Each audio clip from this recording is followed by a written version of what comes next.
I'm Megan Anderson, 34 and 3 months ago. My world shattered when my phone lit up with a text from my mother. Don't call or come over. We're done. My hands trembled as I typed back 6 words that would change everything. Got your last wish. I thought that was the end. But here I am now, standing in the pouring rain outside my childhood home, my finger hovering over the doorbell, wondering if I'm making the biggest mistake of my life. Before I dive into my story, where are you watching from today? Hit that like button if you've ever had to stand up to toxic family members, and subscribe to join our supportive community. Now let me take you back to where it all began. The Anderson name meant something in our community. My father, James Anderson, built Anderson Financial Services from nothing in the late 82nds, turning it into a regional powerhouse managing over $500 million in assets. Our sprawling colonial home in Connecticut's wealthiest neighborhood was the physical manifestation of his success. But behind those perfect white columns and manicured gardens, our family was anything but picture perfect. My earliest memories are of sitting on Dad's lap in his home office, watching him review financial statements. "See these numbers, Maggie, they tell a story," he'd explain, his blue eyes crinkling at the corners when he smiled. "Someday you might help tell that story too." Unlike my mother, Catherine, who saw me as a project to perfect, Dad accepted me exactly as I was. Catherine Anderson was old money, the kind that valued appearances above all else. 5'8", with permanently straightened blonde hair and a smile that never quite reached her eyes, she moved through life like she was perpetually being photographed for a society magazine. "Stand up straight, Megan. That outfit is inappropriate, Megan. Why can't you be more like Ryan, Megan?" A constant stream of criticism delivered with surgical precision. My older brother Ryan was the golden child. 3 years my senior, with our father's confident smile and our mother's calculating eyes, he was groomed from birth to inherit the Anderson legacy. Captain of the lacrosse team, Yale, graduate, perfect wife from the right family. Ryan played his part flawlessly, at least in public. In private, he was my father's echo, not his equal. He lacked Dad's integrity and vision, something I noticed early but kept to myself. When I announced my intention to study art history instead of finance during my senior year of high school, the family dinner table became a battleground. "Art history," Catherine's voice dripped with disdain. "And what exactly will you do with that degree, Megan?" "Explain paintings to tourists for minimum wage." Dad placed a hand on hers. Catherine let her follow her passion. "Not everyone has to join the company."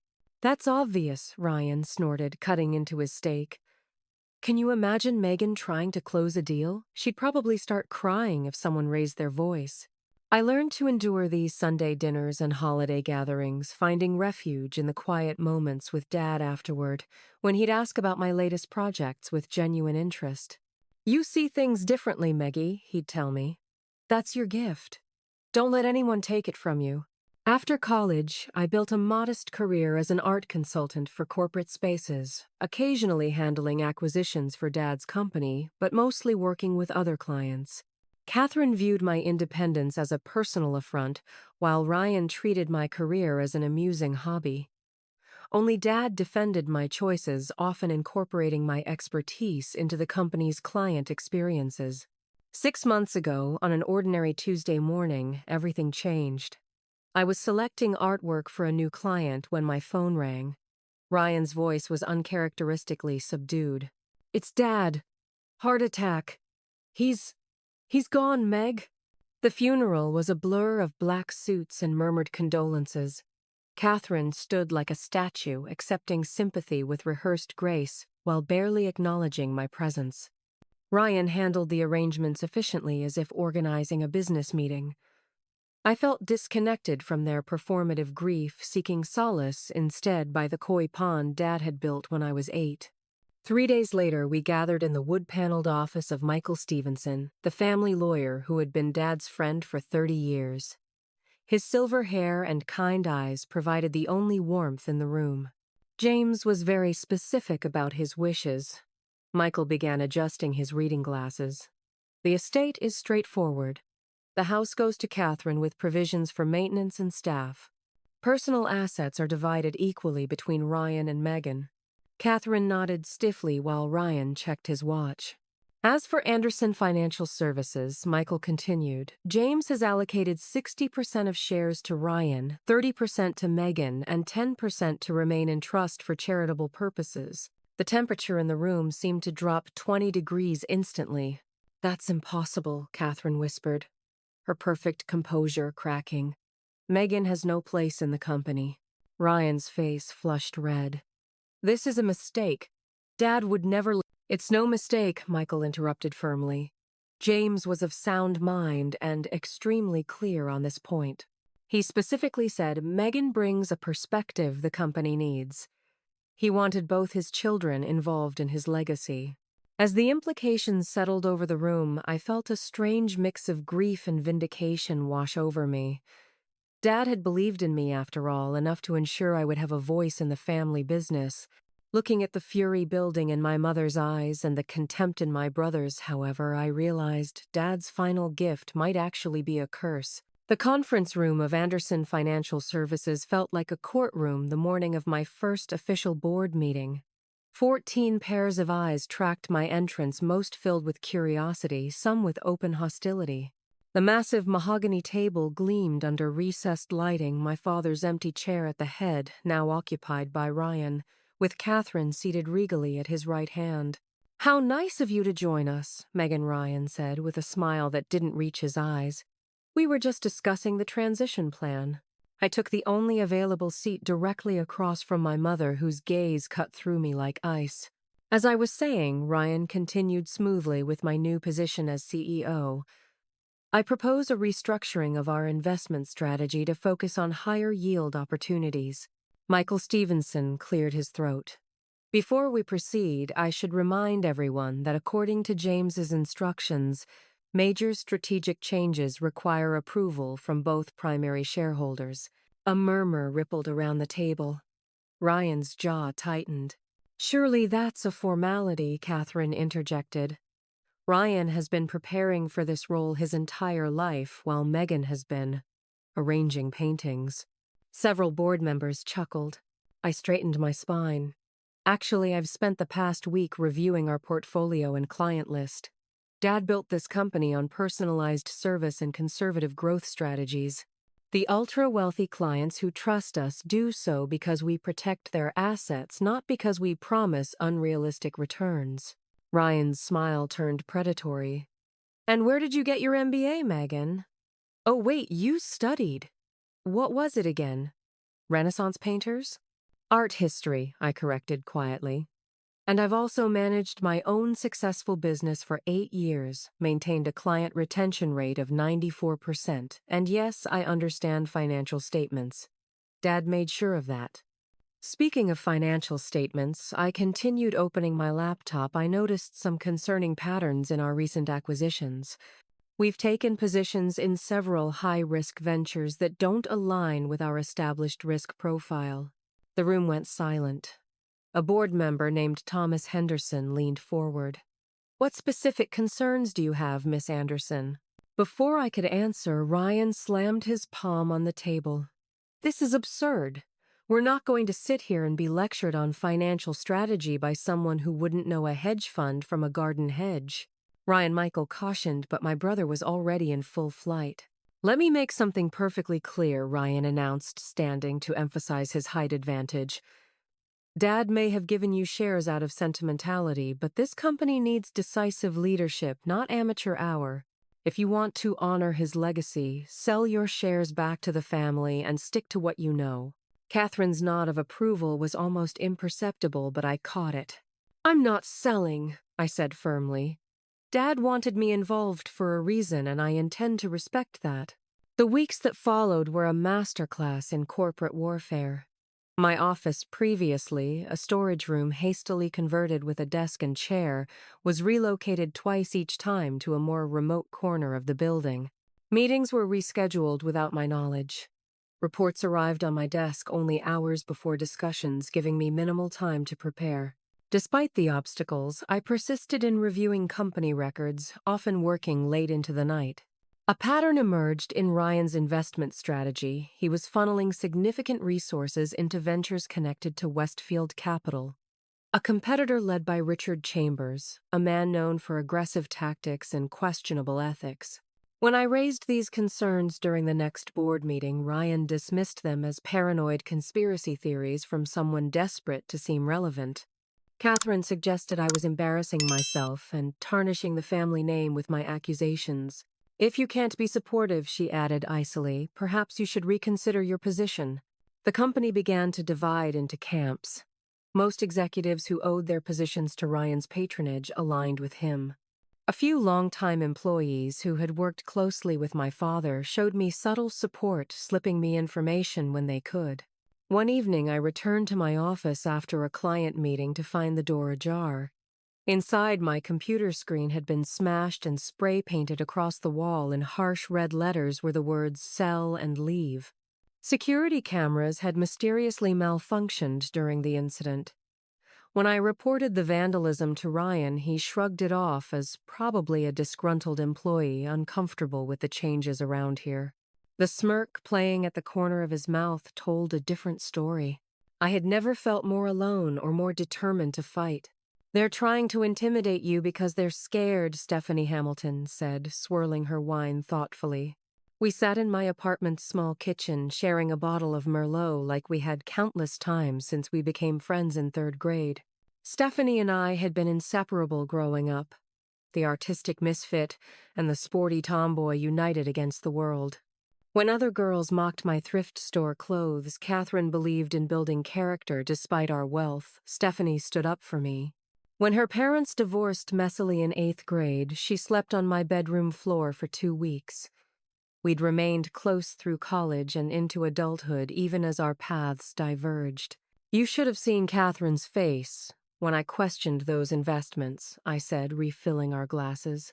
"If looks could kill, I'd be 6 feet under with Dad." Stephanie tucked her auburn hair behind her ear, a gesture I'd seen thousands of times. "Have you considered that maybe they're right, though, not about intimidating you, but about the company needing different leadership now?" I looked at her sharply. "What?" "I'm just saying running a financial services firm is different from your art consulting business. Maybe Ryan does know better in this case." Something in her tone made my skin prickle. In 25 years of friendship, Stephanie had never taken my family's side against me. "That sounds suspiciously like something my mother would say," I remarked, studying her expression. Stephanie shifted uncomfortably. "I'm just trying to be objective. This fight is tearing you apart, Meg. Sometimes it's better to walk away." 2 days later, I had to retrieve some documents from the downtown office on a Saturday. As I approached the building, I spotted a familiar car in the parking lot, Stephanie's blue Audi. Confused, I paused. Stephanie had never mentioned any business with Anderson Financial. I entered quietly through the side door, hearing voices from the direction of Ryan's office. Following the sound, I froze in the hallway as the conversation became clear. "She doesn't suspect anything," Stephanie's voice said. "She's completely focused on those Westfield investments." "Good." Ryan's reply was smug. "Keep her distracted. The merger paperwork will be ready next month, and by then it'll be too late." "What about afterward?" Stephanie asked. "She trusts me completely. It feels wrong." There was movement, and then Ryan's voice, softer now. "You're doing the right thing, babe. Once this is over, we won't have to hide anymore." The unmistakable sound of kissing followed, and I stepped back, knocking over a trash can with a clatter. The voices went silent. I fled before they emerged, my mind racing. Stephanie and Ryan, how long had this been going on, and what merger were they discussing? That evening, Stephanie called me repeatedly. I finally answered on the 6th attempt. "We need to talk," she said urgently. "I can explain everything." I agreed to meet her at a coffee shop downtown, choosing a public place to contain my rage. Stephanie was already waiting when I arrived, her face pale with dark circles under her eyes. "How long?" I asked, without preamble, sitting across from her. She flinched. "Ryan and I have been seeing each other for about 8 months. 8 months, I repeated flatly. "Including when my father died. Including all those times you let me cry on your shoulder about my family." It wasn't supposed to happen, she said, her voice small. It started at the company Christmas party last year. I ran into Ryan, we got talking, had a few drinks. Save the romance novel details I cut in. What I want to know is why my supposed best friend is conspiring with my brother behind my back. What merger were you discussing? Stephanie's eyes widened. You heard a lot more than I thought. Answer the question. She took a deep breath. Westfield Capital is negotiating to acquire Anderson Financial. Ryan's been working on it for months before your dad died even. He and your mom think it's the best path forward. And you're what? The spy in my camp? Reporting everything I say back to Ryan. The flush that spread across her face was answer enough. God, I'm such an idiot, I laughed bitterly. All these years I thought you were the one person I could trust. It wasn't all fake, Meg Stephanie pleaded. Our friendship was real. Was it? Or was hanging around the rich Anderson family always the attraction? Free vacations, connections, status by association. Her silence was damning. Ryan told me what your father did, she finally said. How he embezzled startup money from his first investors. How the great James Anderson built his empire on fraud. The accusation hit me like a physical blow. That's a lie. Is it Ryan has documents? Your mother confirmed everything. I stood up, nearly knocking over my untouched coffee. 25 years, Steph. You were my sister in every way that mattered. And you threw it all away for what? A chance to be the next Mrs. Anderson. Good luck with that. Ryan will cheat on you just like he cheated on his last two girlfriends. Her face crumpled, but I was beyond caring. As I walked out, my phone chimed with an email. An anonymous sender had forwarded compromising photos of me clearly photoshopped to the entire board of directors. In them, I appeared to be in intimate situations with William Gardner, the married board member who had shown me the most support. The subject line read simply, like father, like daughter. The morning after the doctored photos circulated, I sat across from Daniel Cooper in a small, nondescript office 10 miles from Anderson Financial. The private investigator had come highly recommended by an art world colleague who had once needed help with a forgery case. In his mid-50s, with salt and pepper hair and the watchful eyes of someone who noticed everything, Cooper emanated a reassuring competence.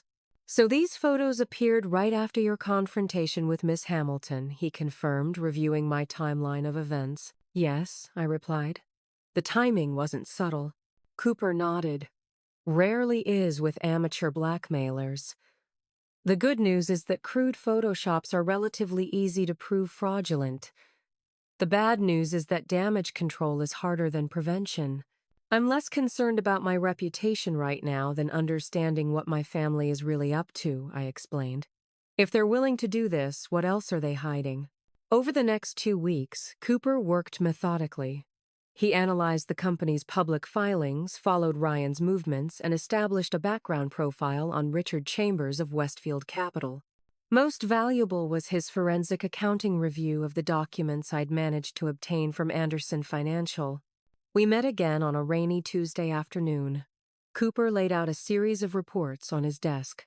Your brother has been systematically siphoning money from Anderson Financial for at least 3 years, he stated matter-of-factly. The pattern starts small consulting fees to shell companies, excessive expense reports, inflated vendor contracts where the difference gets kicked back. But in the last 6 months, it's accelerated dramatically. I studied the highlighted transactions. These are huge amounts. How has no one noticed? Someone did notice, Cooper replied. Your father. He slid a folder across the desk containing copies of emails between my father and the company's external auditor dating back 9 months. James was quietly building a case. He was thorough, methodical, wanted irrefutable proof before confronting Ryan. And then he had a heart attack, I said softly. Cooper nodded. Convenient timing. A cold feeling settled in my stomach. Are you suggesting? I'm not suggesting anything definitive without evidence, Cooper clarified. But the merger with Westfield makes more sense now. If Westfield absorbs Anderson, the new entity would conduct its own audits, likely overlooking past irregularities in the transition. I left Cooper's office with my mind spinning. That evening, my phone rang with my mother's number, the first direct contact since Dad's funeral. "Megan, I think it's time we talked," Catherine said, her voice unusually conciliatory. "Can you come to dinner tomorrow night, just the two of us?" Suspicion warred with a childish hope that she genuinely wanted reconciliation. Why now? This situation has gotten out of hand. We're still family. Please, Megan. Against my better judgment, I agreed. The family home looked exactly as it always had, imposing, immaculate cold. Catherine greeted me in the foyer wearing a tasteful gray dress, her hair perfectly styled. "You look thin," she remarked, leading me to the formal dining room where the housekeeper had set 2 places with the good china. Dinner was served. Catherine had remembered my preference for salmon, and she maintained pleasant, superficial conversation about mutual acquaintances and community events. As dessert arrived, she finally broached the subject. "Megan, I want you to know I understand your attachment to your father's company. James always did indulge your sensitivities." I set down my fork. Is that what we're calling it now? Not undermining the family business or making a spectacle of myself. Catherine sighed. "I'm trying to extend an olive branch. This conflict isn't good for anyone, least of all you. The board members haven't forgotten those photos regardless of your denials."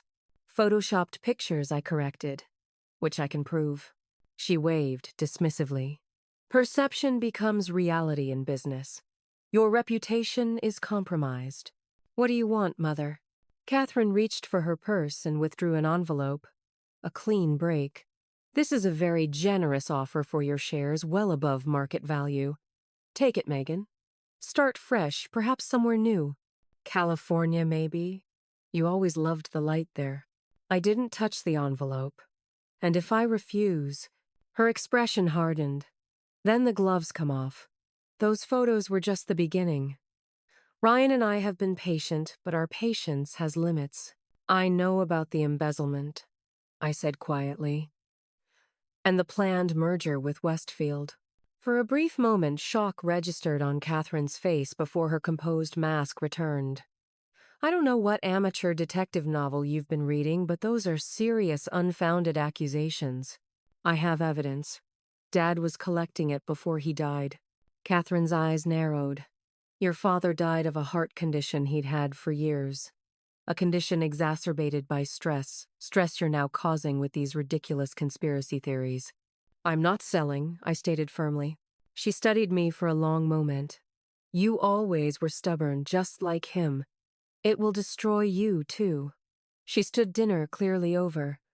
"Think about my offer, Megan. It expires in 3 days." As I reached the door, Catherine called after me. "Your father wasn't the saint you imagine. Everyone has secrets. Remember that before you start digging." The next morning, the business section of the Hartford Courier featured a prominent story Anderson Financial heir embroiled in sex scandal. The article detailed my alleged affair with William Gardner, citing multiple sources within the company and referencing the doctored photos without actually publishing them. By the time I arrived at the office, an emergency board meeting had been called. William, his face ashen, avoided my gaze as I entered. Ryan stood at the head of the table, solemn and presidential. "In light of recent events that have brought unwelcome attention to our company, I move that we temporarily suspend Megan from her duties until a full investigation can be conducted." "This is absurd," I protested. "The photos are fakes. The story is planted." "Please," Ryan interrupted. "Your personal problems have become company problems. This motion is about protecting our client's confidence." The vote was nearly unanimous. Only William abstained, a small gesture that cost him considerably, judging by the glares directed his way. As security escorted me from the building, my phone buzzed with a text from Catherine. "Don't call or come over. We're done." I stared at the words, feeling a strange calm replace the panic and hurt. They had pushed me out, believing I would crumble. They had underestimated me completely. I typed back, Got your last wish. For a week after my suspension, I barely left my apartment. Blinds drawn, phone off, I cycled through grief, rage, and despair in endless loops. Friends, the few not connected to Stephanie, left concerned messages I couldn't bring myself to answer. Even Daniel Cooper's updates went unread for days. The lowest point came at 3 a.m. on the sixth night, when I found myself sitting on my bathroom floor surrounded by old family photos spread across the tiles. In one, my father stood behind my 10-year-old self at an easel, both of us laughing as I attempted to paint our backyard. I traced his face with my fingertip, tears blurring my vision. "I can't do this, Dad," I whispered. "They're too strong, too ruthless. I don't know how to fight like they do." The sound of persistent knocking pulled me from my stupor the next morning. William Gardner stood at my door looking uncomfortable in casual clothes instead of his usual suit. "You look terrible," he said bluntly. "Board members who abstain from character assassination votes aren't supposed to fraternize with the accused," I replied, not inviting him in. "I'm not here as a board member." He held up a folder. "I'm here because your father was my friend for 20 years, and he would be disgusted by what's happening." Over coffee at my kitchen table, William shared what he knew. "Ryan's been systematically pushing out your father's old allies. 3 board members have been pressured to resign since you were suspended. He's consolidating power before the Westfield merger." "Why help me?" I asked. "You've already been implicated in their smear campaign." William's face tightened. "My wife of 30 years now believes I'm having an affair despite the obvious fakery of those photos. My reputation has been collateral damage in their war against you. But more importantly," he hesitated, "I owe your father. He gave me a chance when no one else would, back when I was just a kid with a community college degree and a pregnant wife." He slid the folder toward me. "James kept a private office downtown that almost no one knew about. He called it his thinking space. The address and key are inside. If there's anything that can help you, it'll be there." After William left, I showered for the first time in days, washing away the fog of depression. Whatever my father had been investigating might be the key to stopping Ryan and Catherine. I couldn't give up now. The thinking space turned out to be a small office above an old bookstore in a historic building downtown. Unlike the sleek modernity of Anderson Financial's headquarters, this space was warm and personal leather chairs, worn smooth with use bookshelves filled with history and philosophy. Texts, walls, decorated with local artists' work, had helped him select. A vintage desk dominated the room, its surface neat and untouched since my father's death. I ran my fingers along the polished wood, feeling closer to him here than I had even at his funeral. The computer was password protected, but the third attempt, my childhood nickname and birthday, granted access. Organized into meticulous folders was the evidence of my father's secret investigation: financial records, surveillance reports, photographs, and most valuable of all, his personal journal, documenting his growing suspicions about Ryan and Catherine. As I read through the entries spanning the last year of his life, a disturbing picture emerged. My father had discovered Ryan's embezzlement accidentally while reviewing quarterly statements. Initial confrontations had been met with plausible denials, but as James dug deeper, the scope of the fraud became clear. More troubling were hints that Catherine was not just enabling Ryan, but actively participating in the scheme. The most recent entries revealed a stunning betrayal. James had uncovered communications suggesting Catherine and Ryan had been working with Richard Chambers to orchestrate a hostile takeover of Anderson Financial, a plan in motion months before my father's death. Most chilling was the final entry dated 3 days before his heart attack. "Kay replaced my heart medication again. Different color this time, but same wrong size. Testing confirmed it's just a calcium supplement." Confronted her another pharmacy error excuse. "Moving my real prescription to the office safe. If something happens to me, Megan needs to know the truth. Meeting with Michael tomorrow to update my will. She deserves to be protected from what's coming." The meeting with Michael had occurred. The will had been changed, but my father had run out of time before he could warn me directly. I sat back, the journal clutched to my chest as the implications settled over me. My mother might not have directly caused my father's heart attack, but she had created conditions that made it more likely withholding medication he critically needed. In that quiet room, surrounded by my father's things, surrounded by the evidence of his final fight for justice, something inside me transformed. The hurt, rejected daughter curled up on her bathroom floor was gone. In her place stood a woman with her father's determination and a newfound clarity of purpose. I pulled out my phone and called Daniel Cooper. "I need your help," I said when he answered. "I'm ready to fight back." "Your father was meticulous," Jennifer Davis observed, adjusting her glasses as she reviewed the evidence spread across my dining table. As James Anderson's executive assistant for 15 years, Jennifer had known the inner workings of Anderson Financial better than almost anyone.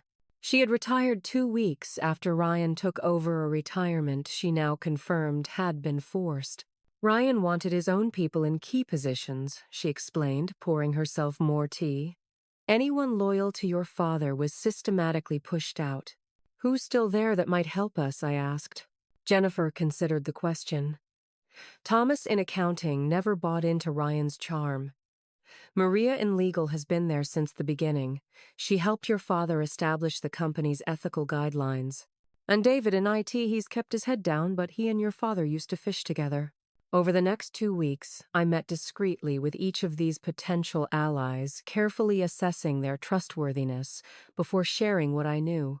Thomas confirmed the financial irregularities, providing additional documentation of suspicious transactions. Maria revealed that she had been sidelined after questioning the legality of certain client communications. David, initially the most cautious, ultimately became our most valuable asset, providing secure access to the company's internal systems. "The digital trail is damning," Daniel Cooper commented, as we reviewed David's findings. "Ryan has been manipulating records, but he's no technical expert. He left originals in the archives. Meanwhile, Jennifer helped me connect with employees who had been fired or forced out during Ryan's tenure. Their stories formed a pattern of retaliation against anyone who questioned his authority or methods. He fired me 3 days after I asked about duplicate payments to Westside Consulting. Former accounting manager Sarah Winters told me over coffee. Security escorted me out like a criminal. 18 years with the company ended like that. Westside Consulting is a shell company, Cooper confirmed later. Traces back to an LLC registered to Richard Chambers' brother-in-law. The most difficult decision was approaching Rebecca Walsh, an investigative journalist known for exposing corporate corruption. Her coverage could ensure the evidence reached the public, but it would also irrevocably damage the Anderson name. We met at a park outside the city, walking along a wooded path to avoid being overheard. "This would be the biggest financial story of the year," Rebecca remarked after I outlined the situation. "Family drama, corporate fraud, possible criminal negligence in your father's death, it has everything." "I don't want sensationalism," I insisted. "I want the truth exposed." Rebecca studied me. "Most whistleblowers come to me out of revenge." "What's your motivation, Miss Anderson?" "Justice for my father. Protection for our clients. And yes, I admitted a measure of accountability for what my family did to me." "Fair enough," she nodded. "But timing will be crucial. Once I start making inquiries, they'll know someone's talking. You'll need to be prepared for the blowback." With Rebecca beginning her background research, Cooper suggested an anonymous tip to financial regulators. "The SEC investigation will take time, but it creates another front they'll have to defend against." The pieces were falling into place, but I knew we needed more if we were going to stop the merger completely. The breakthrough came from an unexpected source. "Miss Anderson." The voice on the phone was unfamiliar.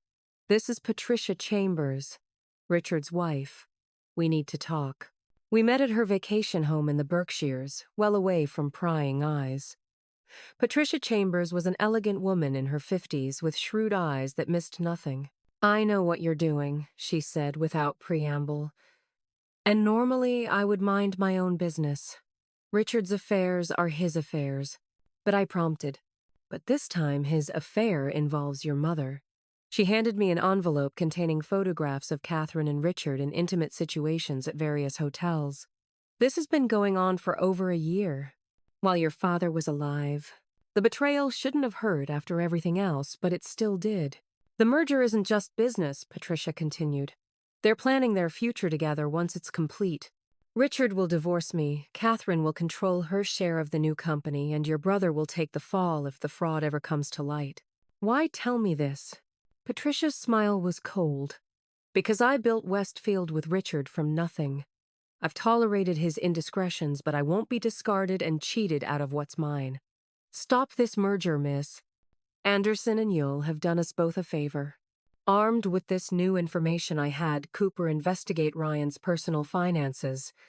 The results were illuminating. Your brother has a gambling problem, Cooper reported. High-stakes poker, sports betting, even day trading that looks more like gambling than investing. He's lost millions in the past 2 years alone. That's likely what started the embezzlement. And the merger is his escape plan, I concluded. Sell the company, pocket his share, and disappear before anyone notices what he's done. Exactly. And based on the timeline we've reconstructed, they're planning to announce it at next week's board meeting. We were racing against the clock now. The night before our planned counteroffensive, I was working late in my apartment when I heard a noise in the hallway. Peering through the peephole, I saw a man in a maintenance uniform fiddling with something near my door. Instinct made me call Cooper instead of opening the door. Don't make a sound, he instructed after hearing my whispered description. I'm 10 minutes away. Call 911, then get to your bedroom and lock the door. The police arrived just as the maintenance man was attempting to force my lock. He fled but was caught in the stairwell. In his possession, a knife and a crude hand-drawn layout of my apartment. This wasn't about scaring you anymore, Cooper said grimly as we watched the police car drive away. They tried to have you killed. I spent that night in a hotel under a false name, Cooper, keeping watch in the adjoining room. For the first time, the reality of what I was up against truly hit me. My own family had escalated from character assassination to attempted murder. Rather than deterring me, the attack crystallized my resolve. The next morning, I moved to a secure location known only to Cooper and began the final preparations for our counterstrike.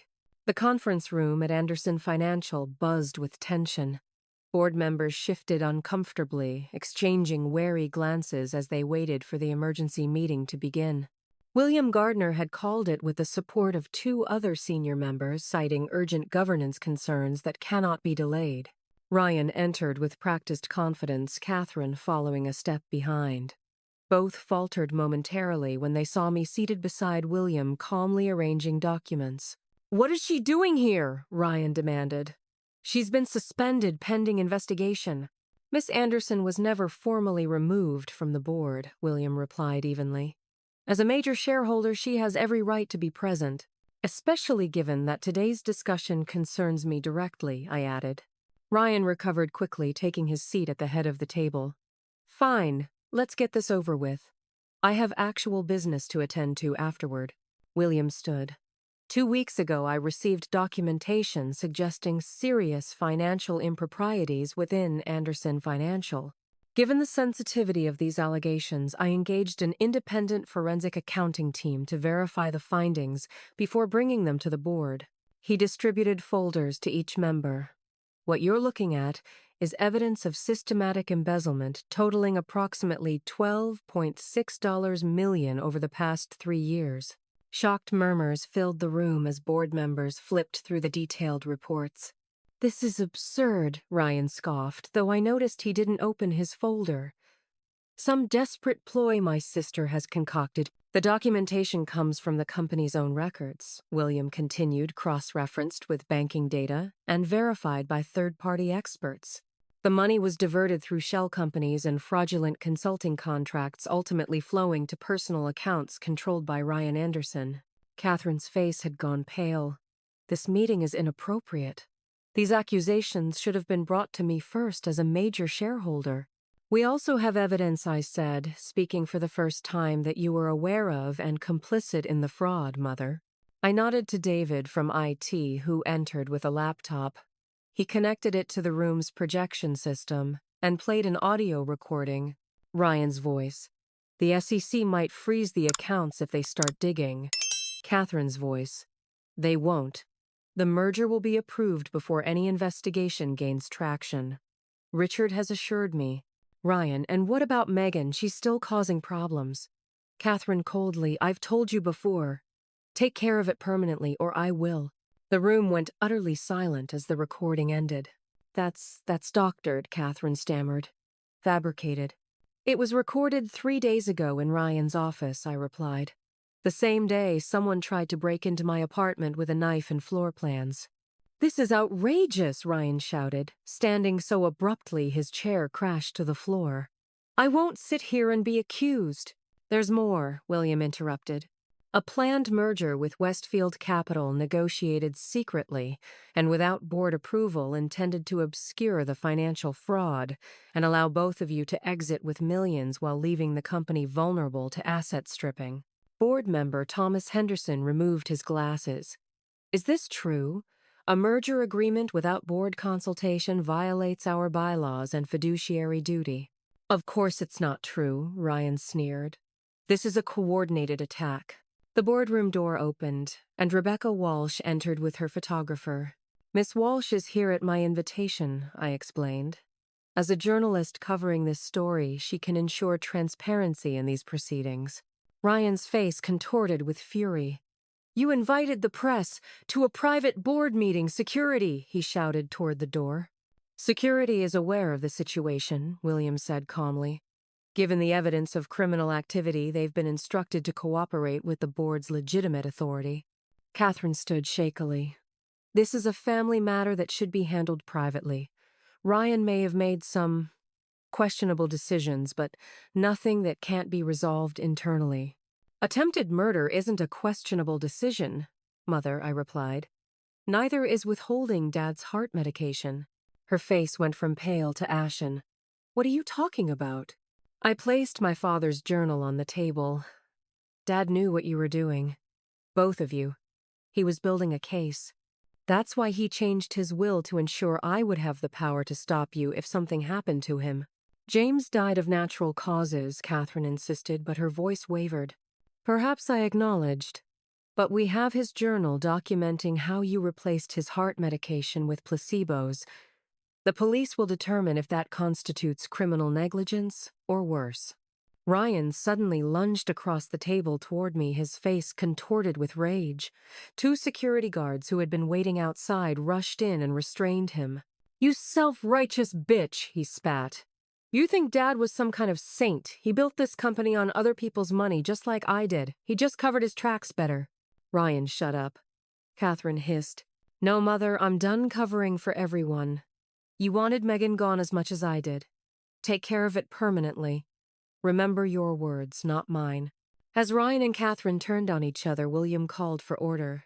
I move that we immediately suspend Ryan and Catherine Anderson from all company activities pending a full investigation, and that we appoint Megan Anderson as interim CEO to stabilize the company during this crisis. The vote was unanimous, with Rebecca Walsh documenting every moment. Security escorted a still-shouting Ryan from the building while Catherine left in stony silence, refusing to look at me. Hours later, reports emerged that Ryan had been detained at Logan Airport, attempting to board a flight to the Cayman Islands, with false identification and $50 0 inches cash. The headline in the next day's paper read, Anderson Financial Heir Flees After Fraud Exposed. Sister Takes Helm. The battle was over, but I knew the war had only begun. The next 2 months passed in a blur of 16-hour days. As interim CEO, I worked relentlessly to stabilize Anderson Financial, reassure clients, and cooperate with the multiple investigations now underway. The SEC had frozen certain company assets, but allowed normal operations to continue under enhanced oversight. The district attorney's office was building criminal cases against both Ryan and Catherine. Ryan remained in custody, denied bail as a flight risk. Catherine had retreated to the family home, her social standing in ruins as former friends distanced themselves from the scandal. The merger with Westfield had collapsed spectacularly, with Richard Chambers facing his own internal revolt led by his wife Patricia. Slowly, painfully, I rebuilt the company according to my father's original vision. William Gardner proved an invaluable advisor, his institutional knowledge, helping me navigate the complex transition.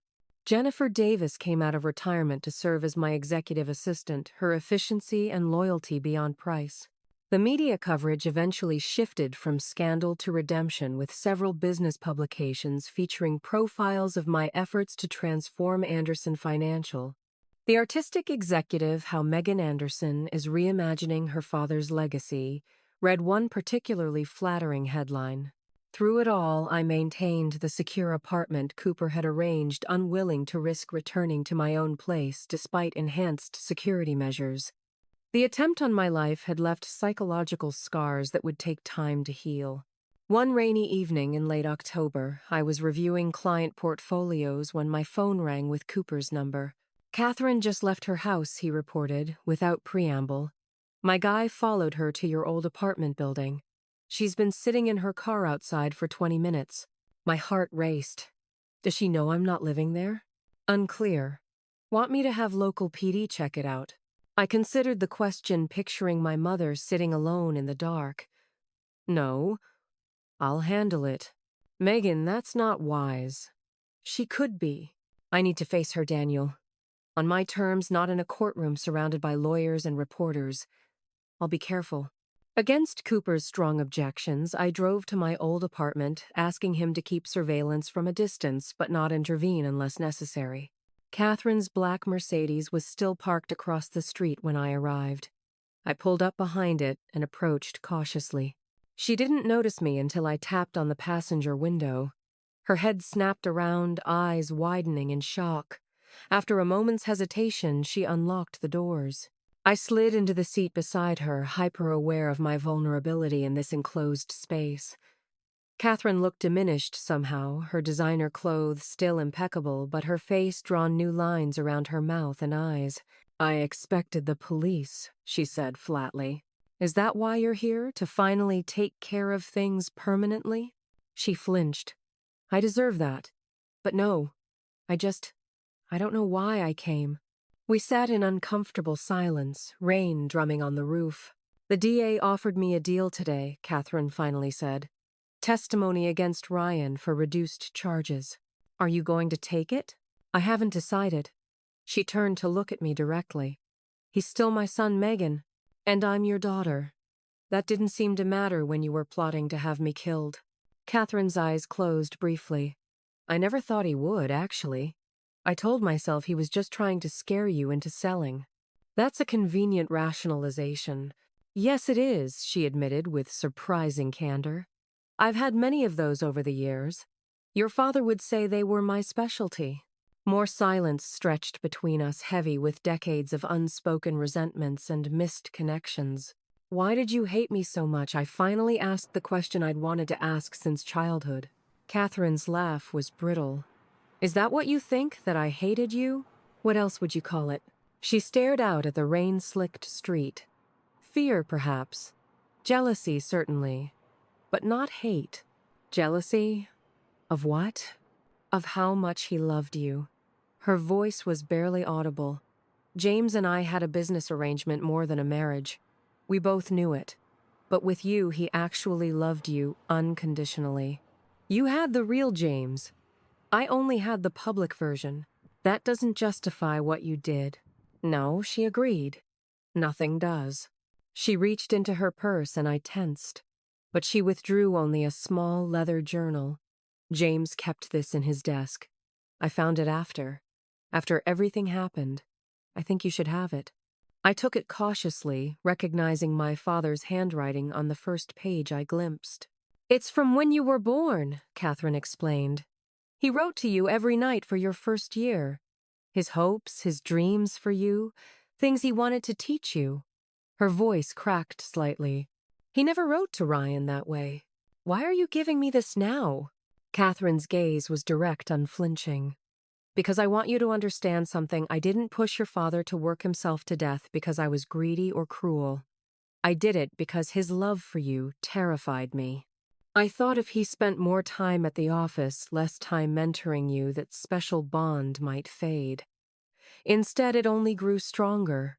That's twisted logic, Mother. Yes, she nodded. It was.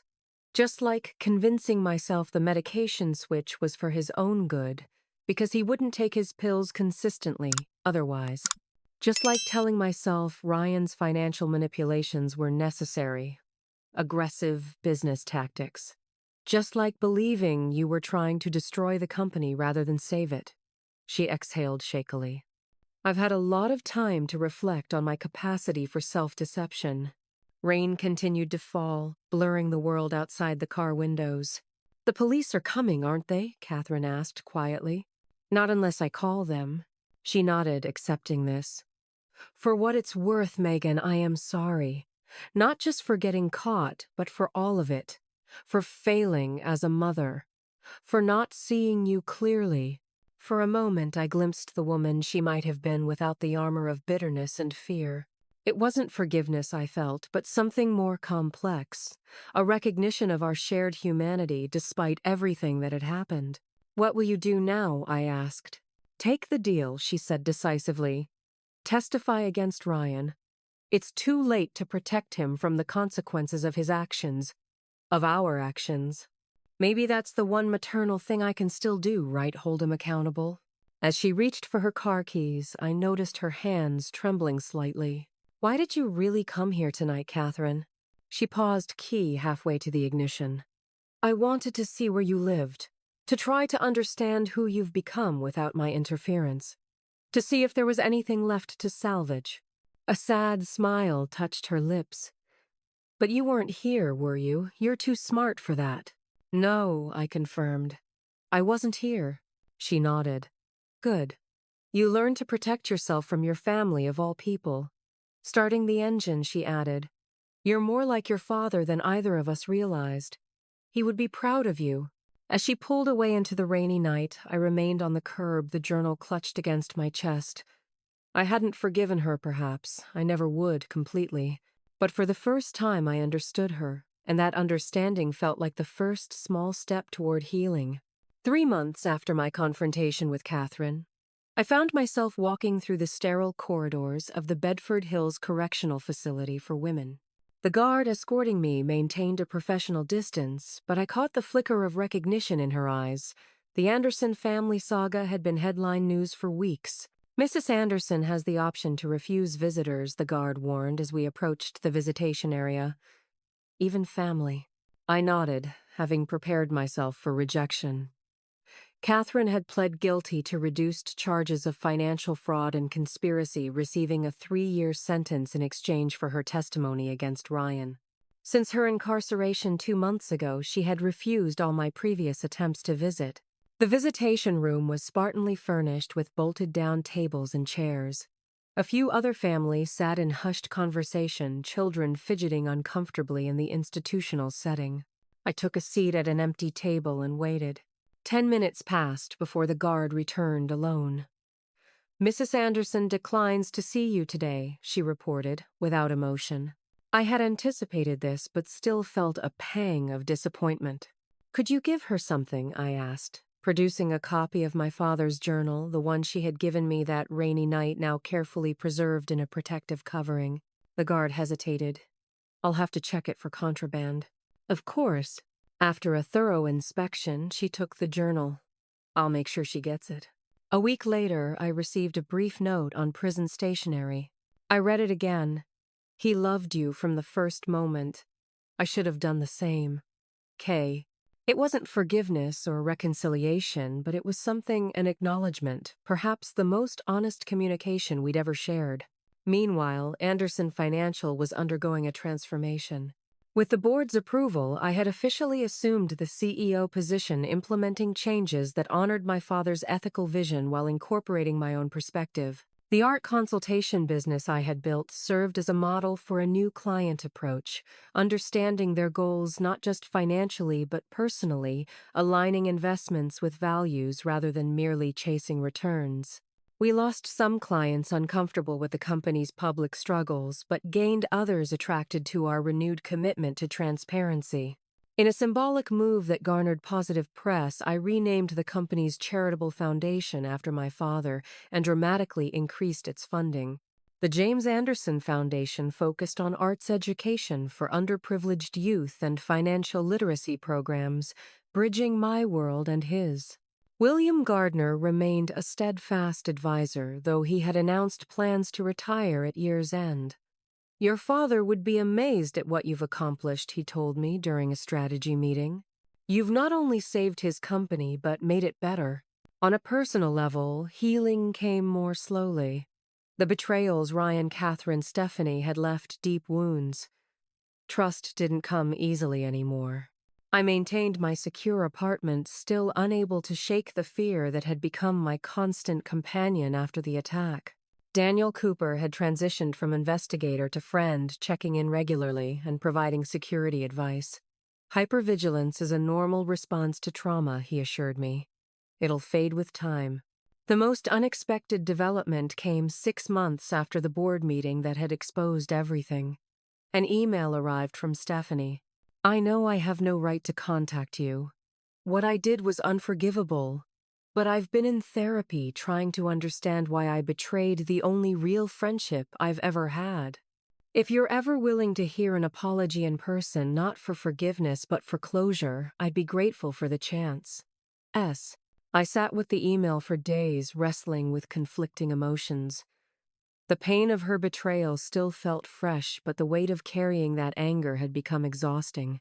Eventually, I agreed to a brief meeting in a public cafe. Stephanie arrived looking nervous, her confident demeanor replaced by genuine contrition. "Thank you for coming," she began awkwardly.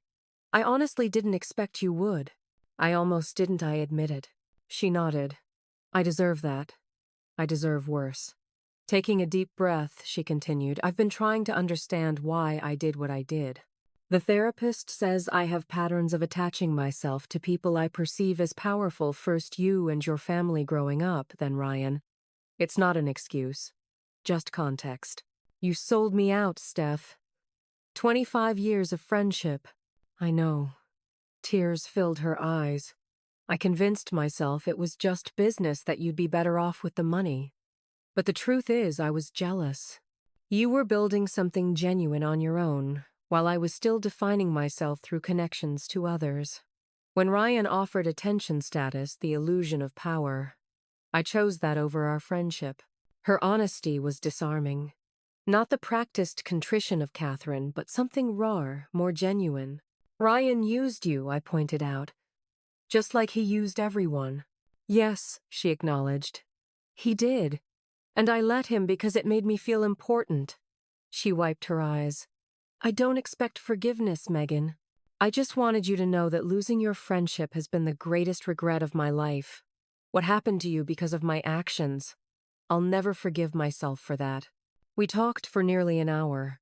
Not as friends restored, but as two people finding a kind of peace amid the wreckage of what once had been. It wasn't forgiveness exactly, but it was a release, letting go of the anger that had served its purpose and now only weighed me down. That evening, I visited my father's grave for the first time since the funeral.